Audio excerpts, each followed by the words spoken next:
Sa susunod na linggo mo na lang iuwi ang anak mo sa mama mo. Suwestyon ni Dennis. Namimiss kong batang ito. Malungkot ako sa Canada mula na umuwi kayo dito sa Pilipinas. Nagkatinginan sila ni Realyn. Sa tuwing magpapahayag si Dennis ng pagmamahal sa anak niya, ay alam ni Sabina na nagseselos ang kaibigan. Minsan ay gusto niyang utusan si Dennis na ibaling na lang kay Realyn ng atensyon dahil matagal na itong naghihintay. Pero katulad ng kasabihang, naging bukang bibig nila sadyang hindi natuturuan ng puso. Oo nga naman, baka magkaisip pa na ibang paraan kung paano mo itatago na hindi anak ni Calvin si Jace, pagsang-ayon ni Realyn. Masyado nang magulong sitwasyon kaya huwag ka nang dumagdag. Kasal pa rin naman si Calvin at Sarina at wala silang balak maghiwalay kahit wala ng pagmamahal na namamagitan sa kanila. Sa huli magkakasundo din ng dalawang yan at magsasama ulit. Hindi ko alam siya ngayon, Realyn. Paano makikisama si Sarina kay Calvin dalang dalawang anak niya sa ibang lalaki? Nanatili lang kasal ang dalawa para sa kanya-kanyang kapakanan.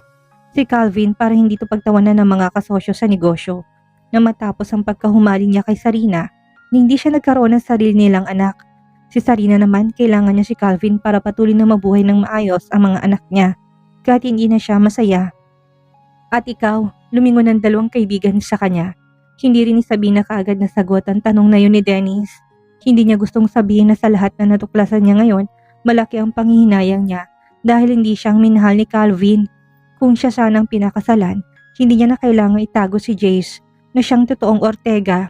Hindi na rin magdurusa si Calvin dahil hindi naman siya ibabaling ang pagtingin sa ibang lalaki. Masaya sana silang lahat. Maayos rin sanang kalagayan ng mga bata. I have my son and that is enough. Ano nga kaya magiging reaksyon ni Calvin at ng mga Ortega kapag natuklasan nila na ang totoo nilang apo ay hawak mo? Tanong ni Realyn. Hindi ko munang gustong isipin yon. Isinandal ni Sabina ang likod sa beach chair at inuunat ang paa. Si Jace at kandong pa rin ni Dennis na kanina pakarga-karga. Sigurado kung kukunin nilang bata sa'yo at sisisihin ka kung bakit may pinagkait sa kanilang anak mo. Si Dennis ang sumagot. Hindi nila pwedeng kuhanin si Jace kay Sabina. Salungat naman ni Realyn. Aside from he is only 2 years old, Calvin is married to Sarina. Ang pwede lang nilang gawin, humingi ng visiting rights para mahiram nila paminsan-minsan ng bata. Hindi mo rin masasabi. Nag-iisa nilang tagapagmana yan, Sabina. Humarap pa talaga si Dennis sa kanya para pakinggan niya. Wala siyang totoong anak kay Sarina. Idagdag mo pa na kamukhang kamukha nila si Jace at lalaki pa. Kailangan mong proteksyonan ng anak mo. Sandali, huwag niyo muna akong guluhin. Pwede bang wag muna nating pag-usapan ng mga Ortega? Gusto ko munang ma-relax kahit na isang araw. Pwede ba yon? Isang linggong mahigit pa lang ako nagtatrabaho sa shipping line. Gulong-gulo ng isip ko. Time out muna ngayon, okay? Okay. Kibit balikat namang sagot ni Dennis. Basta kapag kailangan mo ng malalapitan, nandito lang kami palagi. Kung kailangan mo ng magpapanggap na tatay ni Jace, pwede naman ako. Tapos sabihin natin na fiancé kita at babalik ka rin sa Canada dahil nandun ang buhay natin. Magandang suggestion ni Dennis kung hindi lang ito ang may gusto sa kanya. Hindi ni Sabina gustong samantalahin ang damdamin nito. Hindi niya gustong may iba pang taong madamay na lalong gugulo sa sitwasyon nila. You have done enough, Dennis. Pati yung pagpapahiram mo ng kondo mo para may matirahan kami ay malaking bagay na. Don't involve yourself anymore. Alam mo isa lang ang solusyon dyan eh. Kung ako sa'yo, ipaalam mo na lang ang tungkol kay Jay sa lahat ng kamag-anak mo at kamag-anak ng tatay niya. Kapag nanggulo mga Ortega, mag-alsabalutan kayo at bumalik sa Canada. Tapos ang problema mo. Nahimigan ni Sabina ng inis sa tinig ni Realyn. Alam niyang umandar na naman ang pagsiselos nito kay Dennis. At paano si Sarina at ang mga bata? Sarina created her problem in the first place. Bakit pinoproblema mo na naman ang problema ng kapatid mo? Pagkatapos ko makita ang kalagayan ni JD, hindi ko maatim na iwanan na lang sila sa ganong kalagayan. Sagot ni Sabina kay Realyn. Babalik kami ni Jay sa Canada pero gusto kong iwanan sila kapag nakabalik na ulit sa trabaho si Sarina. At naoperahan ng pamangkin ko. Tumayo si Dennis at dinala sa pulang anak niya para mabago ang mood niya. Sumunod naman si Realyn na nakipaglaro na kay Jace. Sinikap niya ring alisin ang bigat sa dibdib kahit man lang sana sa isang araw. Hindi niya na nalalarong anak niya dahil bukod sa trabaho ay ang problema ni Sarina umuukupa sa isip niya. Pagbalik nila sa kondo ay maghapon ni Sabina na nilalaro ang anak niya para makabawi sa isang linggo na naman niyang pagiging abala. Wala siyang balita kung kakasuhan ba ng mga Ortega si Sarina. dahil sa kapabayaan nito na nagdulot ng pagkalugi ng bagong negosyo ni Mrs. Ortega. Sana lang ay hindi. Mababawasan pa ang perang iniipon niya para kay Jace kung magkagipitan at kailangan niyang tulungan ng kapatid na kumuha ng abogado. Pagdating ng Lunes ay maaga siya sa opisina. Si Dennis munang nagbantay kay Jace habang si Rayalyn ay tumuli na sa Ilocos para makasama ang mga magulang. Maraming trabaho sa opisina. Wala si Calvin kaya't sa kanyang puntahan ng lahat ng empleyado. Si Sabina munang sumasagot sa lahat ng tawag na para kay Calvin. Nakaraos naman siya sa maghapon. Pasado 7:00 nga lang siya napagpa siyang umuwi dahil kailangan niyang masiguro na nakauwi ng lahat ng empleyado at wala nang kailangan sa kanya. Paglabas niya ng silid ay napakunot ang noon niya. Bukas ng bahagyang pinto sa opisina ni Calvin at may narinig siyang ingay doon. Lumakad siya palapit. Kung may nagtatangka na magnakaw sa silid nito ay mahuhuli niya. Wala siyang nakikitang nag-iikot na security para mag-check sa bawat department. Kaya siguro nakasalili ang isang ito. Wala siyang nakitang tao. Pumasok siya sa loob ng maingat ang mga hakbang. Malamlam na ilaw lang ang nakasindi. Marahil ay kailangan lang ng kung sino mang pumasok na may ilaw doon para makapagnakaw. Na makita niyang anino sa banyo siya ang nabulaga. Biglang lumabas si Calvin habang hawak pang sinturon na sinusuksok at nakahubad ang pangitaas na damit. Malaki ng pinagbago ng katawan nito. Mas makaisig ito at mas matipunong katawan. Napatda si Sabina sa kinatatayuan. Hindi niya naisip na baka nga si Calvin ang nasa loob dahil ilang araw itong hindi pumasok. Miss Torres, bago pa si Sabina makakilos ay nasa harap niya na si Calvin. Napatras sa likod niya si dingding, lalo nang maamoy niyang alak sa bibig nito. I'm sorry, akala ko lang kasi may ibang taong pumasok. Tuminto sa orasan bago muling ibinalik ang mata sa mukha niya. Almost 8 o'clock. What are you doing here so late? Wala ka kasi. Walang matatakbuhan ng mga empleyado kapag how nice of you. Lalong gustong ilubog ni Sabina ang katawan sa dingding ng paglandasin ni Calvin ng daliri sa ibabang labi niya.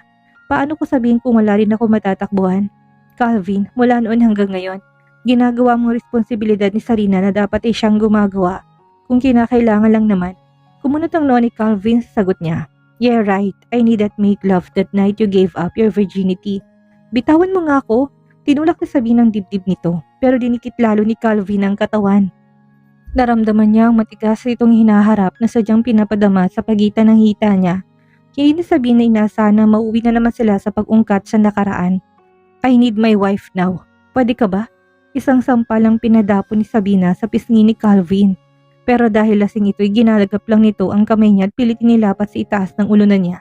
Mabilis inangkin ni Calvin ang mga labi niya na tila uhaw sa pagmamahal. Kailangan niyang ibuka ang bibig para makahinga dahil sakop nitong lahat yon. At sa paraan ng paghalik ni Calvin ay imposibleng hindi siya tumugon kung hindi maubusan siya ng hangin. Nang matapos tong pagsawaan ng mga labi niya ay nanatiling nakadikit ang noo ni Calvin sa noo niya. Pakaramdam ni Sabina ay nalasing siya sa halik nito, pati ng alak sa hininga ni Calvin.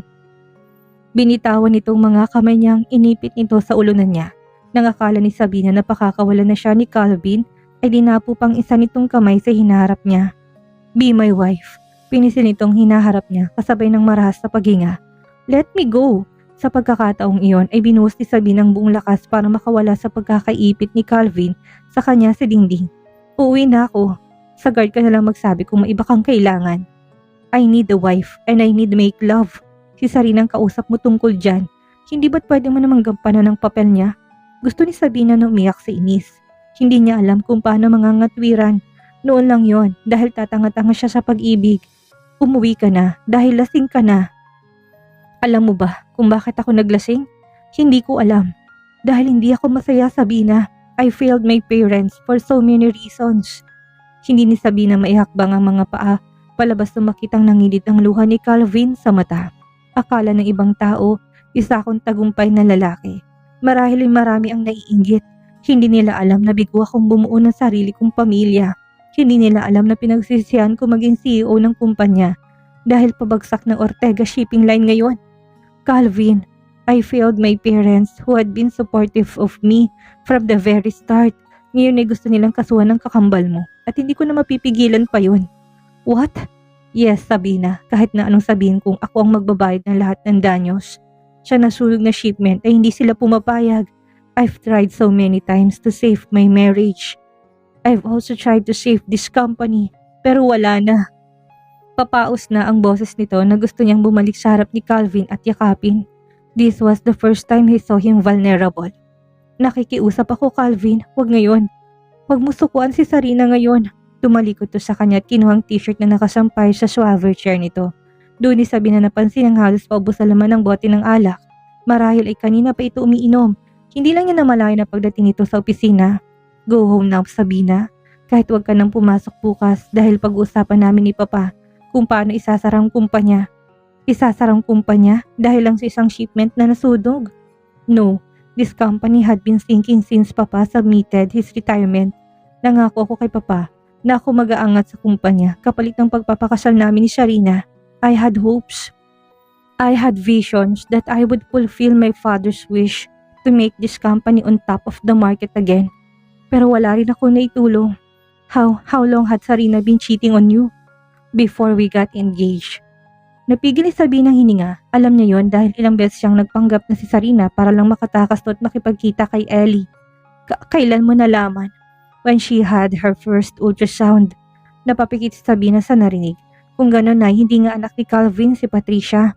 Ibig sabihin ay 3 taon ng daladala ni Calvin sa dibdib ang pagtataksil ng asawa nito. Sa kabila nun ay nagawa pa rin itong suportahan ang gastusin ng buong pamilya nila. Hindi niya alam kung sila bang dapat kaawaan o si Calvin. Her heart goes to him. Hanggang sa makauwi siya sa kondo ay para si Sabina natulala ni hindi siya nakatulog sa magdamag. May gumugulo sa isip niya na gusto niyang iwaksi dahil mali. Kinabukasan ay maaga siyang pumasok, 6:00 pa lang ng umaga, ay abala na si Sabina sa paghalungkat sa mga files sa opisina ni Sarina. Naroon na lahat ng financial reports na kailangan niya. Nakita ni Sabina kung paanong bumabagsak, paunti-unti ang kita ng kumpanya hanggang kaya na lang nitong bayaran na yung monthly operating expenses. Hindi na ito kumikita sa ibang buwan. Sa ibang buwan naman ay konti lang. 8:00 ng umaga dumating si Calvin. Kagad siyang pumasok sa opisina nito at nilak ang pinto. Kailangan nilang mag-usap ng masinsinan. Lasing ako kagabi, pero alam kong nasabi ko sa'yo na hindi ka na dapat pumasok. Mamaya magpapadala ko ng memo sa mga department heads. It's stupid to just close the company when it still has the potential to soar high, Mr. Ortega. Pinilit rin Sabina na maging professional ang pakikipag-usap. Formal ng pagharap ni Calvin sa kanya ngayon na animoy hindi to naging emotional kagabi at naging mahina. Hindi ni Sabina alam kung alin sa dalawang gugustuhin niyang makaharap. Siguro mas gusto niya ang Calvin na nakausap niya kagabi. Kaya ka maagang pumasok para sabihin sa akin yan? Kaya ako maagang pumasok ay para pag-aralan kung saan may mali. Nakita kong financial reports ng kumpanya at na nakikita ko'y bumababa ang sales natin. Isang sarkastikong ngiti ang pinakawala ni Calvin. You're trying to be the savior now, ha? Nakikita ko lang na may pag-asa pa naman, Calvin. Kahit na ano pang sabihin mo, pinalang desisyon ni Papa. Itutuloy ang kaso kay Sarina at itutuloy ang pag-file ng bankruptcy. No, nagulat si Calvin na mabilis siyang tumait, ibinagsak ang kamay sa mesa niya. Pero hindi talaga pwedeng magsarang kumpanya. Mawawala ng sustento si Sarina at kapag bankruptcy, ang na-file ng kumpanya ay nangangahulugang pati ang shares nila doon ay mawawala. Maglalahong parang bulang lahat ng pinaghirapan ng papa niya. Are you worried all your money will vanish into thin air? Tila nahulaan ni Calvin ang pangamba niya. Si Mama ang may kagustuhan na ipasara ng kumpanya. You know why? Marahil si Sabina na umilik. Naubusan siya ng ideya sa dami ng gumugulo sa isip niya dahil gusto niya nang maputol ng ugnayan namin sa pamilya niyo. Nakakalungkot na sa ganito mahuwi ang magandang samahan ng pamilya natin noon, Sabina. But what can I do? I did my best to be Sarina's responsible husband. Akala ko'y tutulungan niya akong ibangon ng kumpanya, pero mas lalo niya lang isinadsad. Pati pagkalalaki ko'y nilugmok niya sa putikan. I had enough. Sa pagkakataong ito ay tapos na rin ang pagbibigay ko. Kung sa kanya ay pabor, yun ay kay Sarina, sa mama niya ay hindi. Saan pupulutin ng dalawa kung wala na si Calvin na susustento sa lahat ng pangangailangan ng mga to? Hindi niya kayang responsibilidad. Kailangan nilang mga Ortega para hindi sila tuluyang maghirap. Nakikiusap ako, huwag niyong isarang kumpanya. Papayag na ako na maging kapalit ni Sarina at gagawin ko lahat ng responsibilidad na hindi niya nagawa. Nakita ni Sabina ang paggalaw ng Adam's apple ni Calvin, kasabay ng pagbaba ng tingin nito sa mga labi niya. Kagabi pa ni Sabina pinag-iisipan ng desisyon niya. Hindi pwedeng maglaho na lang sa hangin ang shares nila sa Ortega Shipping Line. Do you know what you're talking about, Sabina Torres? Gagawin ko lahat para tulungan kang ibangon ng kumpanya. Ang mata ni Calvin na nakatitig sa labi niya ay bumaba sa hinaharap niya. Gusto ni Sabina na pamulahan ng mukat, panginiga ng tuhod, pero kailangan niya maging matapang. Hindi lang pagiging finance head ang kailangan ko kay Sarina. Alam kong alam mo yun. I need her body too. Halos pabulong ni Calvin na sabi, lumunok muna si Sabina na mapait bago sumagot. I can give you. You can give me what? Make love. Sandali itong nawala ng sasabihin. Pagkatapos ay kinuha ng alak sa gilid ng mesa at nagsalin sa baso. Katulad ng dati, maraan si Sabina na tumango. Kakausapin ko si Mama kung makukumbinsi ko siyang iatras ang kaso kay Sarina. At kakausapin ko rin si Papa para pag-usapan ng estado ng kumpanya at huwag na munang isara. Mabuti na lang dahil hindi na ito tumingin sa kanya na magsalita. Pakiramdam ni Sabina ay lulubog ng paa niya sa kahihiyan. Salamat. Pagtalikod niya nabitin pang paghakbang niya na magsalita itong muli. Pumapayag ako sa suggestion mo, pero hindi kailangan malaman ni Mama o ng kahit na sinong pinag-usapan natin. Tulad ng sinabi ko, hindi na gusto pa ng pamilya ko magkaroon ako ng ugnayan sa kanino mang Torres. Do you understand? Sa tingin mo ba, gusto kong ibilad ang sarili ko bilang kabit ng asawa ng kakambal ko? Kasing pait ng ampalayang laway na nilunok ni Sabina, hindi niya akalain na aabot siya sa ganito, na masigit ang kapit niya sa mga Ortega kaysa ang pagkapit ng mama niya sa mga ito. I'm glad you are always there to replace your sister. Katulad ba ng dati ang serbisyong ibibigay mo? She was sure she heard that as an insult. She looks like a slut. Pero ano pa nga bang aasahan niya? Siguraduhin mo lang na mananatiling intact ang shares namin sa kumpanya at matatanggap ni Mamang sustento ng pamilya ko buwan-buwan. Plus, Sarina's 100,000 monthly allowance. Wait. Bakit pati si Sarina kasali sa susustentuhan ko? Malinaw ang sinabi kong wala na akong pakialam kay Sarina. Babayaran ko na nga lahat ng danyo sa dinulot ng katamaran at kapabayaan niya. 50,000. Kung wala yun, huwag na natin ituloy ang negosasyon. Calvin, sa isip ni Sabina ay kaya niyang punuan ng 50 mil hanggang sa may ayos lang ang kalagayan ni JD. Pagkatapos ay kaya na ni Sarina na itaguyan ang sariling tong pamilya. Fine, 50,000 for Sarina and 50,000 for your mother's monthly expenses. Ano pang gusto mong isama sa kasunduan natin? Wala na. Anything for yourself? Wala si Sabina na gusto para sa sarili. Kung meron man siyang dagdag na hihilingin ay ang protection para kay Jace na hindi nito ipipilit ang karapatan sa anak niya. I only want my freedom.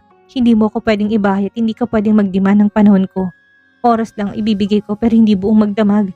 Let this remain a business arrangement, Mr. Ortega. As you wish, Miss Torres. At kapag naibangon ng kumpanya ay pwede mo nang bawiin ang shares niyo para dalhin sa kung saan mang negosyo.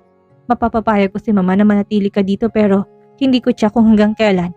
At least you can take your money with your when that time comes. Kahit napatunayan ko naman na nakagawa ko ng mabuti. Yes, kailangan kong sundin ang mga magulang ko sa pagkakataong ito, Sabina. They hate your family now. Hindi ko rin naman gustong sa'yo mabunton ng lahat ng galit nila kay Sarina. Naintindihan ni Sabina, marahan siyang tumango bagamat wala roong ngiti. Nararapat lang pala talaga na hindi niya ipaalaman tungkol kay Jace. Kapag dumating ang araw na kailangan niya nang umalis sa kumpanya, kahit paano dala niyang perang pinaghirapan ng papa niya, wala rin siyang magiging problema sa custody ng anak niya.